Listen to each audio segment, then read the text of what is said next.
Welcome in, everybody, to Fantasy Pros MLB. This is Leading Off Live, brought to you by bet365. Bet $5, get 150 in bonus bets when you sign up for bet365 with the promo code Leading Off. It's me, Joey P. That, of course, is the Welsh, and it's you, the Peanuts, the Cracker Jacks.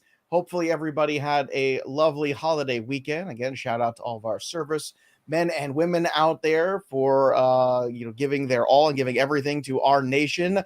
We appreciate you. So, Welsh, hopefully you are rested, refreshed, had a little fun this weekend. I heard you went to little Dave and Buster's. Did you get like a million tickets and turn it in for like a little tiny like baseball eraser or something like that? We kind of did. We found this hack though. They have this little virtual like bowl. It's like kind of like a bowling game. You literally just bowl, and I almost hit a perfect game on it and won like 250 tickets. We found this hack. It was like we played it like 6 times, won 600 tickets. My kid won a bunch of stuff, and it was a great time. It was a great. Better than being a Braves fan. I had a great week. It is. I see everybody in the chat already rock and rolling. Frank already coming in strong here. Frank says, how funny would it be after the intro song was just the Odd Couple instead? And then Joey acts like old man Joe with the glasses for the entire show, debating with Puppet Joe indefinitely. Basically, that would be their 25,000. Welsh is just gone. It's just versions of Joe that are on the show, just variants of Joe. It's psychotic, but it's fun. I like it. But yeah, I mean, I'm game for that. It is a little like sounds like a Christopher Nolan film that's going to be made at some point. That's what I feel like. It's got the makings of Joeception. Yeah. Actually, we watched Inception yesterday. We had a rainy movie day and we watched Inception. It was the kids actually followed it. I was very impressed that my kids actually followed it, because I know most adults struggle with that, but they have them watch Tenet next. They'll struggle. I don't know about that, I would say. But as you mentioned, scary times here for fantasy managers, for Atlanta Braves fans. Bad time for baseball, because Ronald Acuña, non-contact, just breaking from second to third, tears his other ACL. This one is in the left knee. So he had the right one done a few years ago, so he's going to be out now for the entire season. The good news, I guess, if you're looking at it, is when he's done it here, which is before June. So you have June, July, August, September, October, November. That is about the 9-month recovery for ACL, right? Nowadays, you're somewhere between 9 and 12 months, right? So even if we go all the way, into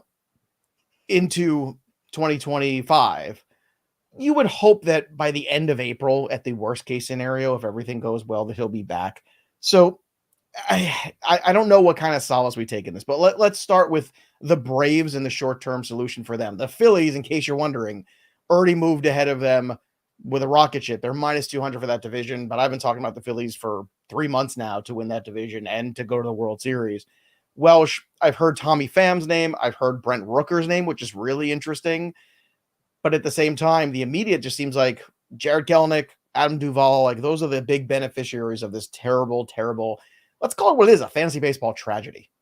Yeah, the only pseudo plus you could also throw back with it, and I hate to say this, but it's not like Acuña had been really that good the entirety of the season, like how the Braves have been playing. Now, the thought was that, everything is, Matt Olson starting to right the ship. Acuña was going to completely right the ship, and this is that team that was just going to go completely bonkers. But, man, I'll tell you, too, you know how I do the superstitious stuff sometimes? I guess it happened before we didn't do the show yesterday, but I feel like we can never not do the show. Like something bad, something horrific is going to happen if we're not here. Like Mike Trout when was Mike Trout? Was that on a Friday or Saturday? I don't know, but we had said we weren't going to be here. We're like Loki holding in the multiverses. The wheel, right? You had the home run on the wheel, so we'd have to go back and look and see how far after that was. So maybe we are the bad. Thank goodness Ronald Acuña wasn't the guy that the wheel selected, because then it's like a doomsday cult.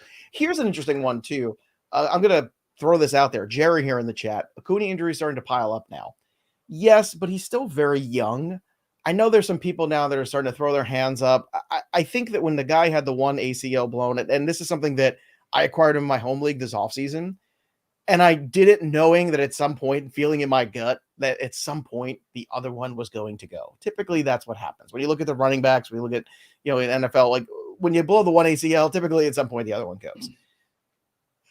that's happened now. It doesn't change my opinion of Acuna long term. It's frustrating, but does it change yours at all? Like, do you think like he's not going to be the same player? Because I think that's nonsense. Because when they rebuilt him, he went out there and had a 40-70 season last year. Yeah, I don't know if it really changes mine, but I don't know. I'm actually kind of surprised it doesn't change yours because like I feel like well, you're age. No, because you're okay, but like Jazz Chisholm has some injuries and everyone's like, oh my God, I guess you're not the biggest, but like when Jazz Chisholm puts up 40-70 seasons, or rephrase, when Jazz Chisholm puts up a full season, I will have that conversation. Okay, but production doesn't necessarily have anything to do with being injury prone or injury plagued or anything like that. Like Acuna is an injury guy. Like, I don't think we can actually argue that. Like, is there stuff going to be in the future? I'm going to say that that's more likely than ever before. This is two torn ACLs. And then there was another leg injury that was entwined in this. He's as injury prone, I think, at this point as any of the higher injury prone guys. But I have blinders to that. I don't pay attention to those things. I focus like solely on the high-end production. So from like dynasty perspectives, that's going to be good. But I do think it's something to think about, that maybe it's how he's built, the way you play the game, whatever it is. There is something to these injuries, like they're stacking. They're stacking at a very young age. It's stacking as much. I'd love to see a comparison. Maybe I'm way off, but like, I feel like he has as many injuries as Jazz, and Jazz gets the injury, like little token put behind him. Now he gets the token put behind. He gets the rap because you're willing to spend on Acuna because you've seen the glory of Ronald Acuña. Ronald Acuña has had a career. Jazz Chisholm has had moments, and that you can't compare the same thing. Like it's not like he's transcended like Jazz. Like Jazz Chisholm's talented. I'm not trying to knock Jazz Chisholm, and maybe he would do better with a lineup around him like the Atlanta Braves. Like, you could have that conversation. Say, if Jazz Chisholm played for the Atlanta Braves and Ronald Acuña played for the Marlins, maybe those players are different and we're feeling differently about them. But I mean, that to me is well. But I mean, again, I'm not comparing the two. I'm comparing the two players from a like. There's some talent and injury. Like, okay, I'll ask you this: how many more injuries until Acuña starts going into the Mike Trout range? Is it just going to be him not playing 120 games every single year? Is that what it's going to take? Like, I got to look here. I don't even know. But here's the thing with Acuña. Okay. So we had the ACL tear, right? Everybody was concerned about what 2 years ago when he came back. Oh, the speed. What lagged behind? It was not the speed. It was the power that lagged behind in that first season in return. The speed was there. That's why I'm not freaking out right now with Ronald Acuña's injury. That's why I'm like, all right, you knew if the one blew, chances are the other one's going to go at some point. There's a weakness there. There's a volatility of the amount that he's stressed that the guy puts on himself. And if he had the weakness there and the one tendon went, the other tendon was going to go. So let's do this, Joe, real quick.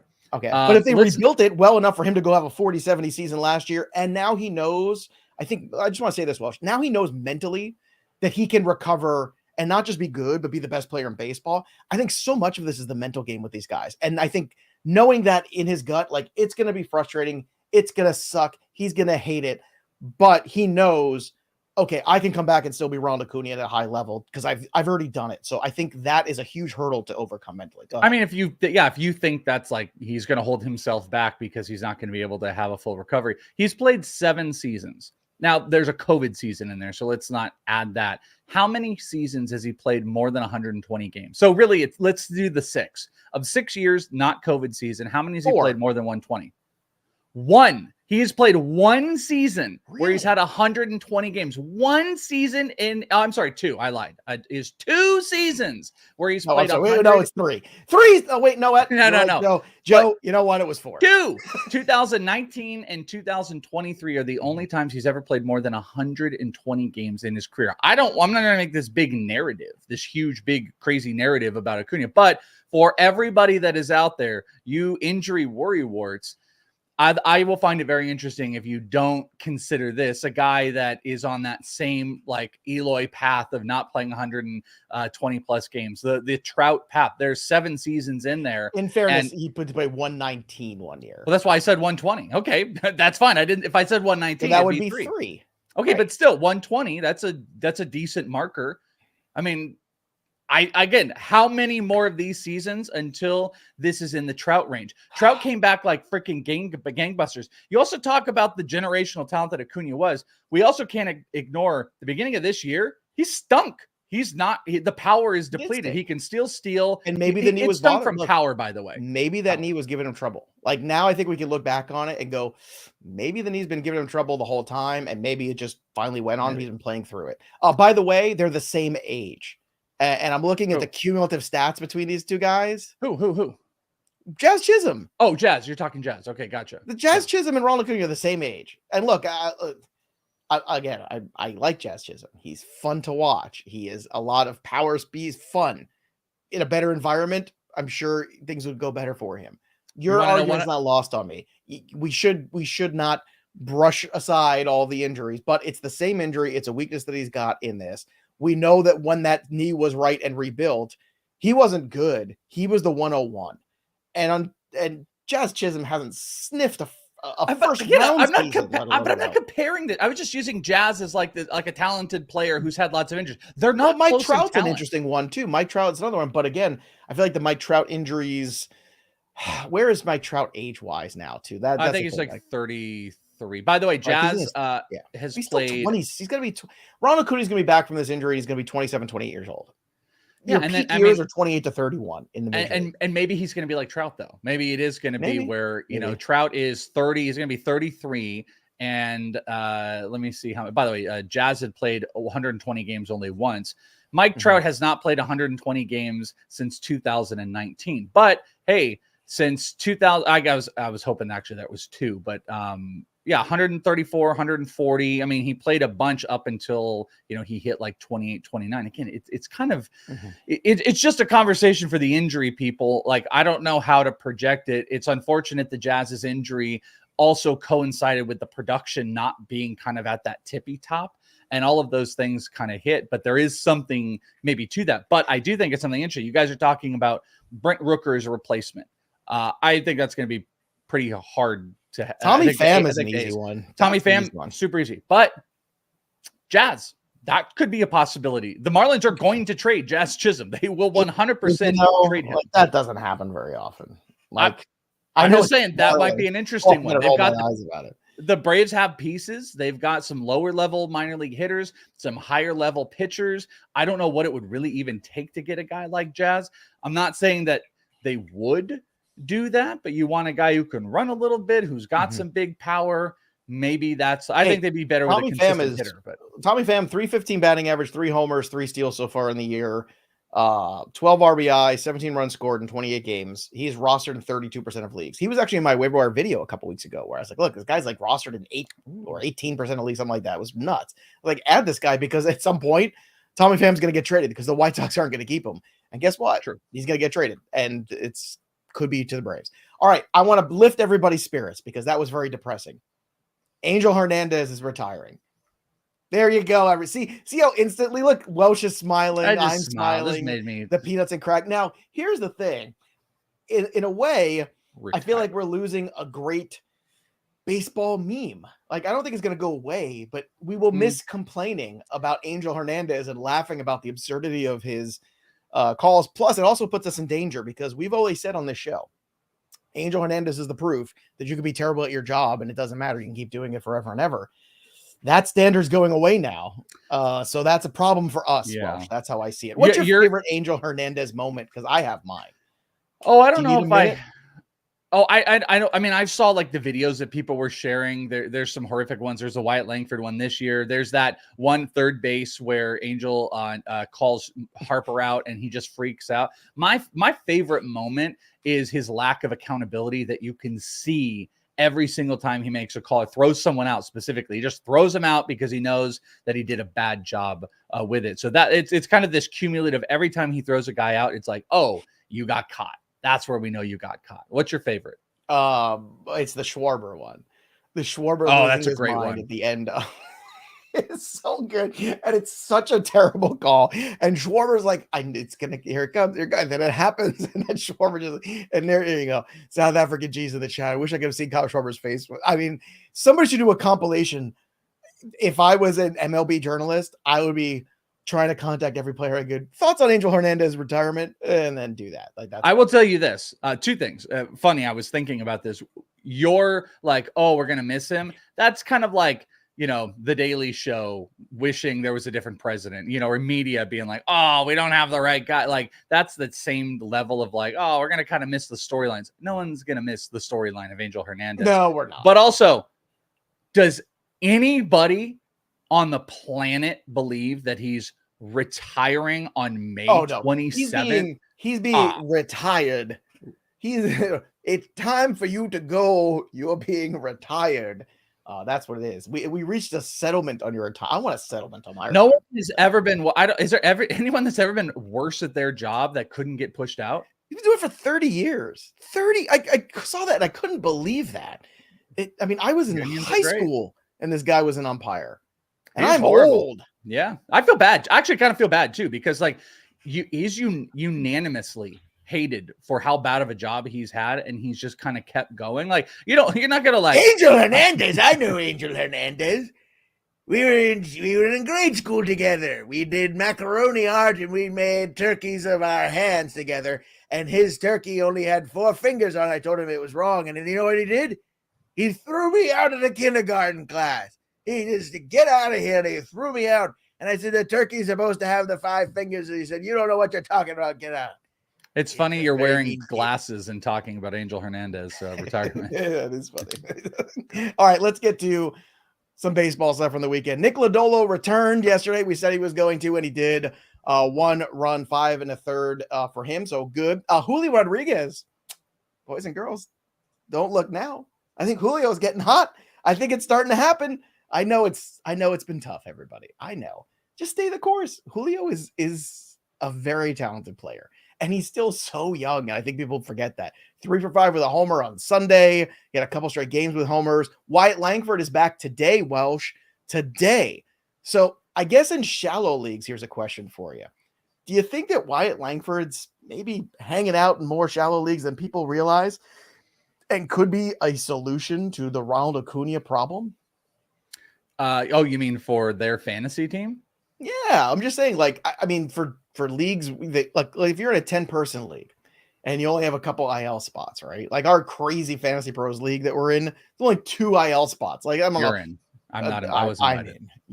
I don't know. They said if you want to play, hear the thing, and you didn't say anything. Remember the snarky thing? Mayor's like, oh, well, everybody doesn't get like personal invites, and I was like, Mayor snarky. Yeah, there's no personal invites. People just, and I was like, well, I was just hired, so maybe an invite on the first one, Mike Mayer. But why? Look, I don't know what his Yahoo. I know on CBS he's still like 90% rostered. Like, It's hard because you're getting a lot of the Dynasty League roster percentage cooked into a lot of percentages, right? On places like Yahoo and places like CBS. I wonder on ESPN what his roster percentage is, right? Like more. Yeah, it's probably 60%. I mean, if he's out there, he would. I've made it pretty clear the last 2 weeks, especially as of today, I would drop my Evan Carter to pick up my Langford. If Langford's out there, I'd be throwing him in the lineup. And also, and also like I'm on the borderline. I might even be willing to trade for Langford. He hasn't done anything to prove that, but I think he's going to get thrust right back in to the fold, hitting in that middle of that order. And I don't know. I think this might be the run because there was just still a lot of good metrics that are there. It just we needed the consistency. We needed some of that time to pass through the season. And I don't know. I think he could start like going, like counting stat numbers, like good hard hit, great swing he's got. Corey Seager is absolutely on fire and back right now, and I think that's a good thing for Langford. Look how good the peanuts and cracker jacks are. I mean, Langford right here, South Africa G has the number 38.5% roster. See, I knew it, Welsh. I knew it. You go to the casual places, if you're playing on ESPN, he's out there. Wyatt Langford's out there. This guy stinks. He can't hit. He's been 2 days. I'll bet you Julio is 78% owned on ESPN, though, too. No. Give me Julio's percentage, somebody. G, get 100%. Us Julio's percentage. I'll bet you he's under 90%. Give me Corbin Carroll's too. I'll bet you Corbin Carroll is under 75%. This guy stinks. He's so bad. ESPN. Who's 38% ESPN. roster? Who is that? Who are you saying Jerry's 38% roster? Oh, J-Rod is 96. Okay. Well, there's still 3% of stupidity. Well, but I mean, look at this country. I mean, that's pretty easy. It's at least, you think he's Whoa, 23%? Joe. Whoa. I love Just everybody. way to get political here. All right, just for fun, John Singleton, not the former director who was unfortunately passed, but John Singleton, the baseball player, started DH, hitting 7th because he had to make room for who? For Jose Abreu, who is back after just a torrid couple games at AAA, going 0 for 7 with 3 strikeouts. So obviously he's proven that he's ready to be back. Jose Abreu has clearly turned the ship around, and poor Joey Loperfido gets sent down, who's done nothing but hit every time they give him a chance to. This is a tragedy. Okay, it's a travesty. It's a tragedy. It's a trilogy. I don't know. What was I don't know. All I know is Travis? Loperfido, buy low everywhere right now, because this situation is not going to last. Jose Abreu coming back this soon. I mean, he literally didn't get a hit. Well, she didn't get a hit, and they called him back up. I have no idea what's going on. He didn't even report right away.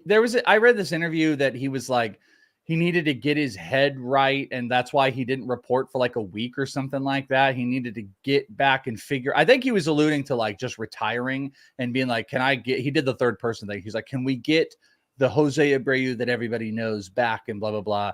And then he like went to the minors and was awful. It was horrible. He was horrible.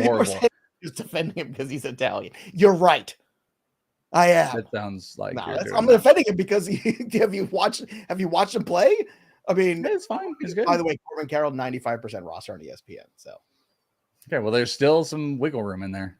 Look at it. That was 2 there that you thought for sure was just like cast. Well, I'm also being dramatic. Like ESPN numbers, like everywhere else will be 98%, 100%, and ESPN will be like, "Hi, I'm 42%." You know, Joey Loperfido again just kind of took it set. He was hitting 14 games, 39 at bats, 333 batting average. He had the 1 homer. Again, the strikeouts were high. Did have the steal, but I mean, I'm looking at the player and I'm looking at the slash for the player too. 381 OBP, 436 slugging. But again, it's not like the guy was getting consistent spots where you just like leave him alone every single day and let him figure it out. It's tough for a young player who's used to playing every day to be in and out of a lineup. It sucks. But anyway, so does Jose Abreu. That's all I'm saying. Rookie lookie. Do we care about this? Marlins promoting top prospect Noble Meyer from low A to high A. So far, so good. 2.65 ERA, 43 strikeouts, but 23 walks in 34 innings. It's a lot of walks. What do you think of this move here for the Marlins? I mean, do we care? We care for dynasty and like deep leagues. I love Noble Meyer. That's my guy. Noble Meyer.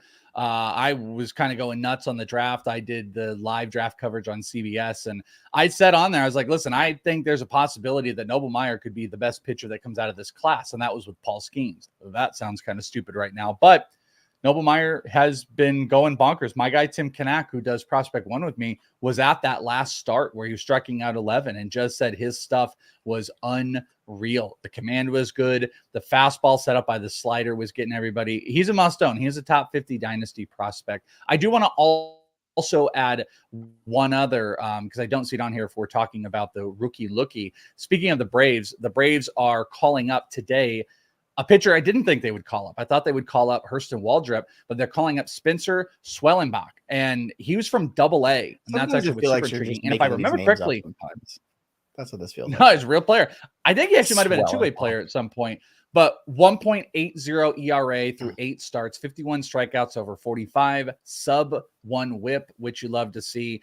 And if he's going to looks like he's getting a AJ Smith-Shawver-like opportunity, but he's a lot older. Swellenbach would be somebody I would be interested in spot starts. So maybe someone asked a little bit earlier. Yeah, I would pay attention on spot starts, especially if he's going to get a little bit more of an opportunity, but not the guy after Acuña gets hurt that you would have expected to get called up, another pitcher. I'm looking at famous Myers just out of curiosity too. So we had Brecken Meyer. Remember he was like he was in the Road Trip movie. Remember him? He was like famous. You should look up famous nobles. Have you ever met a noble?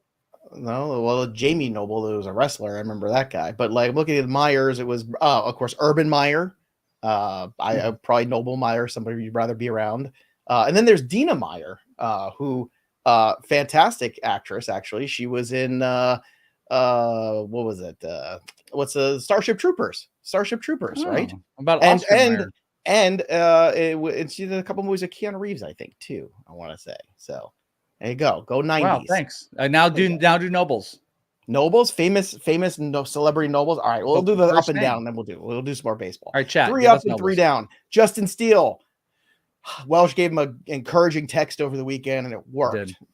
7 shutout innings, no decision against the Brewers, but that's okay. Brewers, by the way, how about the Brewers? They're like, Corbin Burns, we're gonna get rid of you. We're still at the top of the division. Unbelievable. And Robert Gasser, pretty freaking good. Gasser was terrific. And 7 strikeouts yesterday. And on top of all of that, too, William Contreras, a player that, like I was always a big William Contreras guy. I can't believe the season he's having right now. He's in the MVP conversation, and it's nuts. Joe Ryan, 9 strikeouts, 1 run, 7 innings Monday, W over the Royals. Ian Happ, 2 homers for him. It was a tough weekend for the home run board, too. We'll get to that later in the show. 3 down, Taijuan Walker again, 5 earned runs. Terrible game for him. They got to get him out of that rotation. Did you also see in that same start, super interesting, after Blake Snell got interviewed and he talked about the importance. It was against Taijuan Walker. He talked about the importance of spring training, and he did like, oh, man, I tell you what, spring training, it's a thing, man. And he even talked about Jordan Montgomery. He's like, I don't know how that Jordan's doing, but I need some at bats. He's like, I was just facing 18-year-olds, because he said his first at bat against a major leaguer was when he came back to the majors through that whole time. So he was I thought it was super interesting how everybody is always like, no more preseason, no more spring training, no this and that. And then you get these guys that skipped over it, and both were like, it was pretty important to face major leaguers and have some run up time. So, and he also was like, this is an excuse. He's like, this is an excuse, but it's facts. It's facts. No cap. Not a lot of famous nobles, by the way, just looking. I know. So that was my point. Yeah. Yeah. Well, the Barnes end. That's the most famous noble. But all the nobles on the front, but you're right. Barnes and Noble. Yeah. Well, end is the middle. Barnes in Noble? Barnes and yeah. That's a movie. That's a movie. You're not allowed to watch it. Take your computer away. Barnes and Noble.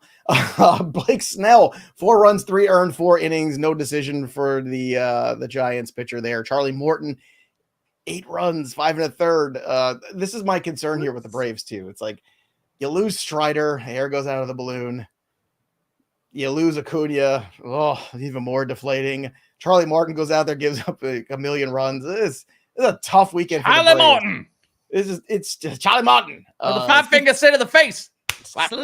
I mean, Olsen hasn't been good all year. We're still waiting to see if Austin Riley, again, still waiting on him to kind of get healthy, get right. I think he played yesterday, finally, though. He did. Got in the lineup. He did.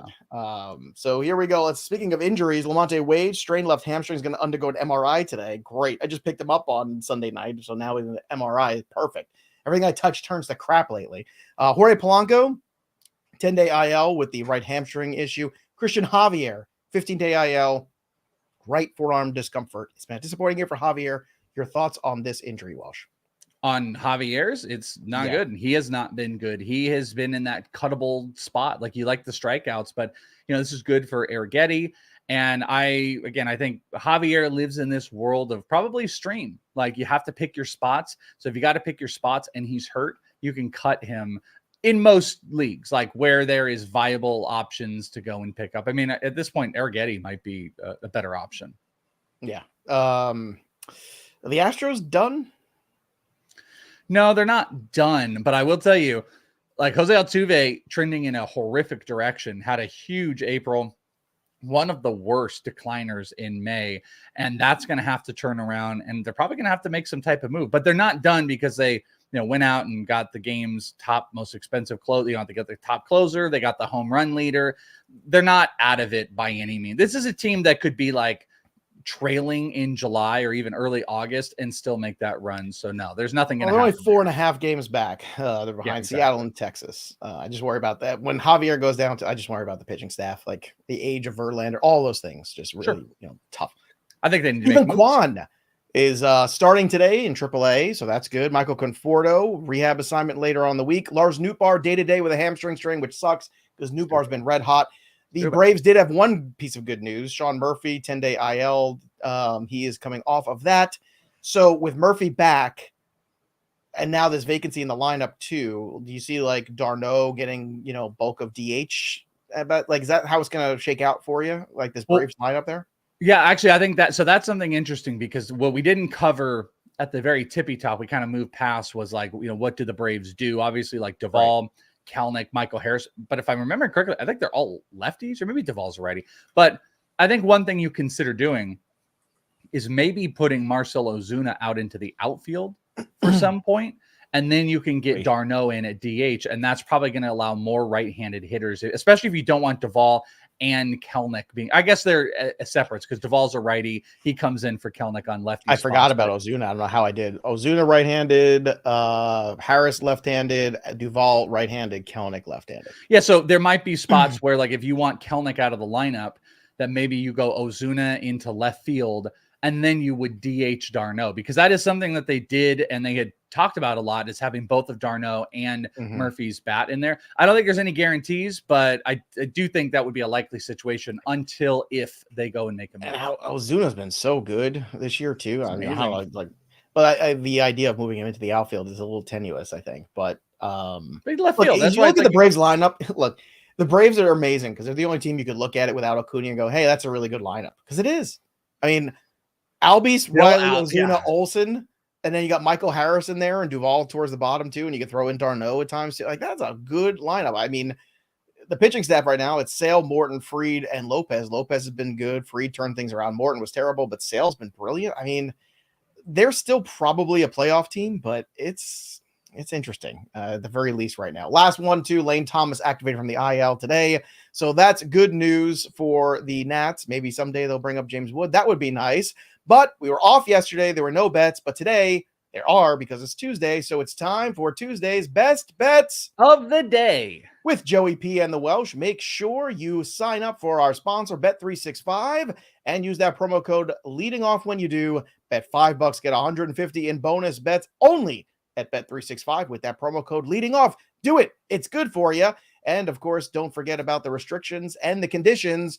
18 or over in Kentucky. Gambling problem, call 1-800-GAMBLER or 1-800-BETS-OFF in Iowa. Terms and conditions apply, just like in life. Now, today, I'm going to apply some terms and conditions to Jared Jones. Over 6.5 strikeouts today, a plus 110. I think this is a winnable game here, too, on the road against the Detroit Tigers today. I know Scooble's on the other side. I get it.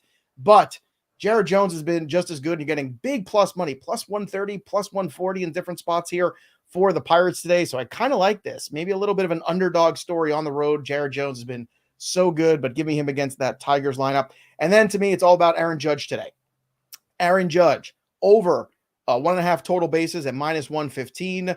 Griffin Canning's got an ERA over 5. Right now, in the last 50 at-bats, I don't think there's anybody hotter than Aaron Judge. He is as hot as the surface of the sun right now. He is hitting 400. His OPS is 2,000 almost. It's nuts right now. It is absolutely crazy. And everybody was worried the first couple of weeks when Aaron Judge was stone cold. Well, guess what? He's red hot. So over on the total bases. Also, give me the over on the RBI total, 0.5, because you're getting even money on it today. He's only had one game where he's faced Canning before, and guess what? He took him yard in that game. So I like the opportunity here for Judge in this game today. Same game parlay, too, as I was talking about earlier. If you take the Pirates on the money line and Jared Jones on the over 6.5 strikeouts, you get almost 3-1, plus 275. So that is your same game parlay of the day. Welsh, what do you have for the people on the betting pro side? Yeah, Jared Jones is very, very tantalizing, and I'm considering jumping in that market. There's actually a lot of good pitchers and a lot of good potential strikeout performances, and I'm not playing one of them right now. I'm going into game lines. There's some pretty strict lines out there. I will tell you, one that I'm thinking about playing is getting in on the Cole Reagan side, and maybe not doing ladder type of stuff, but maybe jumping in and playing an alt of like 8, but 7.5, you're going to find in some spots on his strikeouts. But that does lead to me wanting to be invested in that side and Cole Reagan's. So I'm going to take Kansas City through the first 5 innings, of course, up by 1 run. So minus 0.5. That is almost even money in most spots. So first 5 innings, Kansas City winning, not money line, winning, essentially even money, minus 105. Next up, going to Boston and Baltimore. There's a great matchup. Grayson Rodriguez, Brian Bayo, love both of them. It can go in opposite directions sometimes as far as like some of the contactability between those two, but I think it's going to be favorable this one. So I'm going first 5 under 4.5 runs for this one. Brian Bayo and Grayson Rodriguez. And then finally, you talked about the Yankees. I do want to back the Yankees. Interested in the run line, but I'm going to pair two teams together and I'm going to do a money line parlay. I'm going to take the Atlanta Braves and Max Fried, going to be rallying back as Matt Olson is starting to get back up. And I'm going to take the Yankees with Nestor Cortez, both money lines put together. You can find it anywhere between 110, 120. Those are my 3 plays, but I got a few others that are brewing. So make sure to check us out. bettingpros.com/Welsh and bettingpros.com/Joe. And join our group of Leading Off too at bettingpros.com/leading off. And don't forget to download the Betting Pros app. Use the prop bet cheat sheet. Use the prop bet analyzer. All this stuff we talk about all the time. Sync your sports books for free. Start betting smarter, not harder. Over on Betting Pros. Again, those are the best bets of the day. And I brought it up there and it went away. I don't know why. Let's try it again. There it is. No. How about you want to do Monday's board? No. None of the boards are working right now. I don't know what's going on, but they're injured. Those are the best bets of the day regardless. So I'm sorry I can't cap it off the way I usually do, but I'm clicking on the things and I can't get it to work. And there you go. There now we're naked again. What are you doing? This is what happens. You strip away the show. There it is. There's the show. By the way, before we get to the home run board, which probably I can't bring up now either. Let's see. Can I bring the home run board? No. Can you bring it up? I don't know if you can bring up the home run board. No. You brought it up. It's right there. Were you not seeing it? No, I'm not seeing it.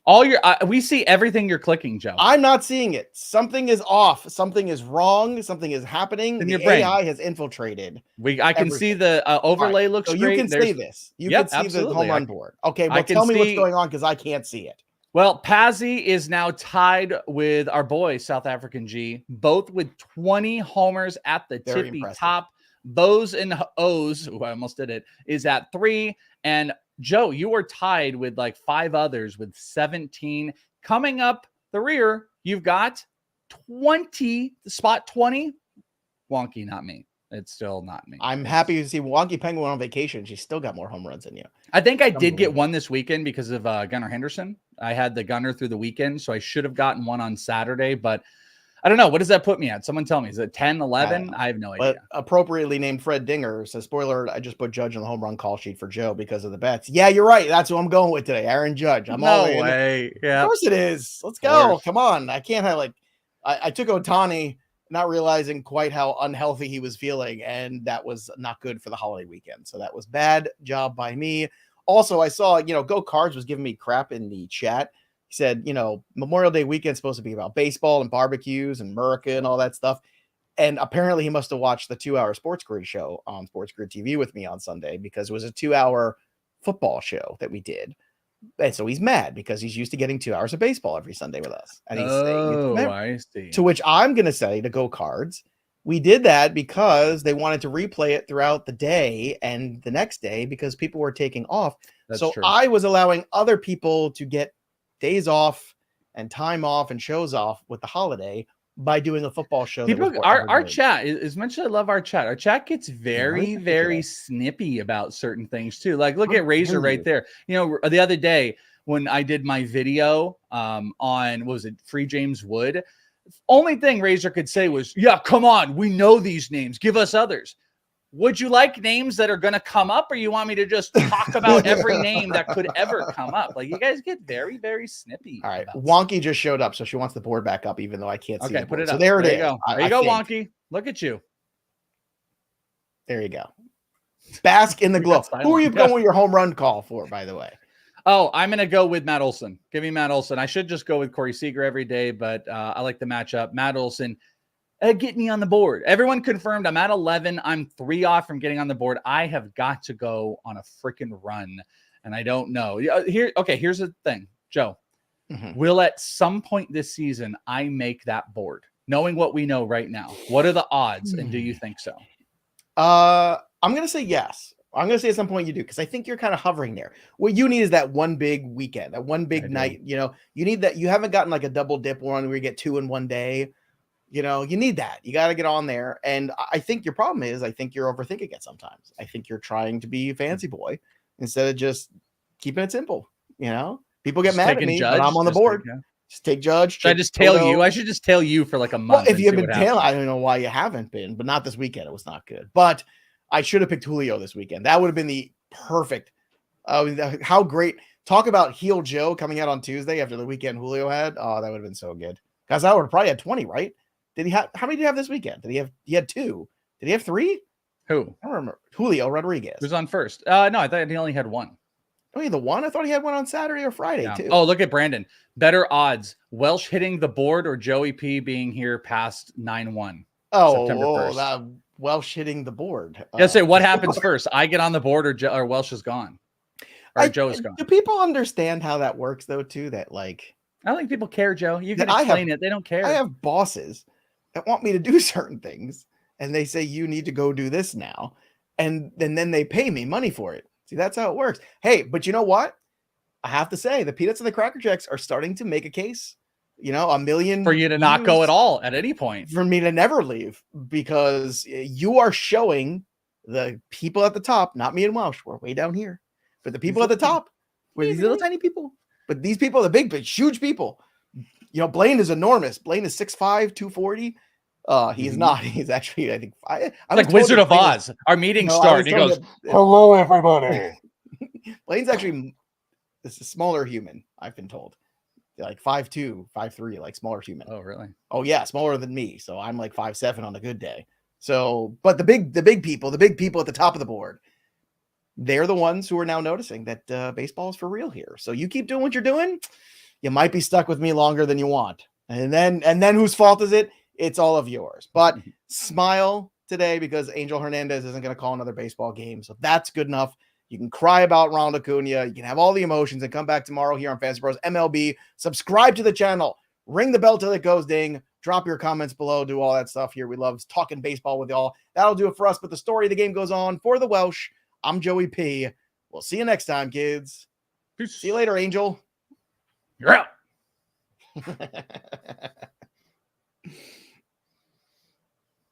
Crazy. I think it's going to do that thing again where it ends and it doesn't end to me.